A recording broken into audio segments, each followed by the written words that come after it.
علينا حطمت. تعرف كيف متى بحطمك؟ حنان لا كرسي كتير سوري.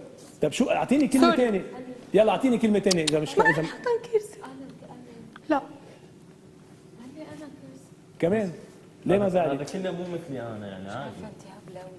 طيب احنا مش حراضي خواطر، انا هلا جاي اخبر خبريه مثل ما هي، اللي بيحبها بيقبلها، اللي ما بيحبها عنده مشكله. انا اذا بحط هالقد افور فيكم وبكب كلام شوي جارح مشان تشتغلوا على حالكم، مش مشان تزعلوا. الزعل ما بيفيد حبيبتي، الزعل هو الزعل بغرقك. اوكي اللي ما اشتغلت حلو او منك حلو ابدا، او يعني مش صوتك مش حلو، بس مش كارثه. عم حس حالي عن جد يعني. طب اعطيني شو بيقولوا، مش يعني كارثه كلمه كثير كبيره. كارثه ليش اجيت لهون؟ انت لو انا كارثه ما كنت بطريقه مزح خبيت لك اياها صراحه يعني انت هلا عم تعطس فيها، عم بين كارثه، بس هي الكارثه انه يعني كارثه بمعنى عم بمزح معك، عم بقول لك انه قد يعني منه واو يعني. اي اوكي وانا فهمت. انت اعطيني بس كلمه منه واو كمان مش واضحه للناس. شو منه واو؟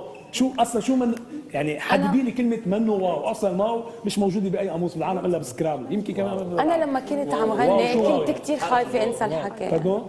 لما كنت عم غني كنت كثير خايفه اصلا انسى الكلمات، كنت كثير كثير خايفه. الضغط كان اكثر من البرايم الاول. حكينا عن الخوف، عارفينه كلنا اخذينه بعين الاعتبار، ولو ما انتم اصلا جايين كل واحد من بيئه وفاتين على اكاديميه قاعدين مع بعضكم طالعين على الهواء قدام 50 مليون عربي، اكيد رح يكون في خوف. انه في ناس معكم كمان خايفين بس عم بيسيطروا، نحن عم نطلب منكم تسيطروا على الخوف وما يكون هالقد المغنى ضعيف.